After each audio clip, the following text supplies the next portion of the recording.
Godzilla x Kong the new எம்பையரோட next டெய்லரையும் WB வந்து ரிலீஸ் பண்ணியிருக்காங்க. படம் ரிலீஸ் ஆக இன்னும் 25 நாள் தான் இருக்குது. அப்போவுமே நிறையா லீக்ஸு நிறைய ஃபுட்டேஜ்லாம் லீக் ஆகிட்டே இருக்குது யூடியூப்பில். நீங்கள் வீடியோவை செக் பண்ணி பாருன்னா பார்த்துக்கிட்டே இருங்க. எப்படியும் இந்த காட்ஸிலா எக்ஸ் காங் நியூ எம்பையரோட 2 வில்லன்ஸும் 2 ஹீரோஸும் சரியான சண்டை போடுறத நீங்கள் இந்த இடத்துல தான் பார்க்க போகிறீங்க.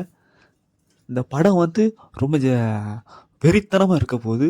நம்ம ஸ்கார்கிங்கையும் ஷீமோவும் அந்தந்த இடத்துல காமிக்கலை. ஷீமோ மட்டும் ஒரு ஒரு எக்ஸாம்பிளாக வச்சுருக்காங்க.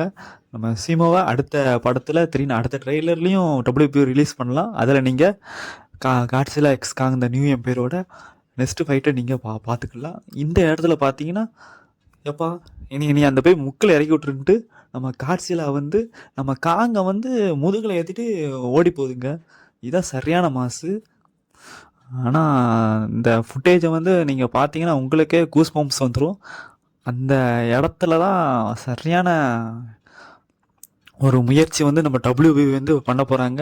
இந்த படம் வந்து சரியான மாசில் ஃபைட்டு பக்கபலமாக இருக்க போகுது.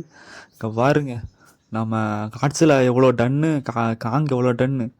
காங்கையே தூக்கிட்டு போகுதுன்னா காட்ஸிலா வந்து எவ்வளோ ஸ்ட்ராங்கஸ்ட்டாக காட்டியிருப்பாங்க. நம்ம காட்ஸிலா எக்ஸ் காங் படத்துலேயே நம்ம காங்கை வந்து நல்லா அண்டா மாதிரி காமிச்சிருப்பாங்க. இந்த இடத்துல நல்லா காட்ஸிலா ஒல்லியாக இருக்குது.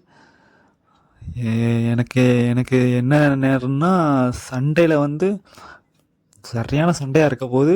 நம்ம காங்கு ஒரு எத்து விடுறதுல ஸ்கார்கிங் ஒரு பறந்து போய் எங்கேயாட்டும் ஒரு குச்சியில் போய் குத்தி நின்னா சரியான தருணமாக இருக்கும். எவ்வளோ பேர் இந்த படத்துக்கு நீங்கள் வெயிட் பண்ணிகிட்டு இருந்தீங்கன்னா கமெண்டில் சொல்லிட்டு போங்க. இந்த சேனலை சப்ஸ்கிரைப் பண்ணிக்கோங்க. அடுத்த வீடியோவில் சந்திக்கலாம். பாய்.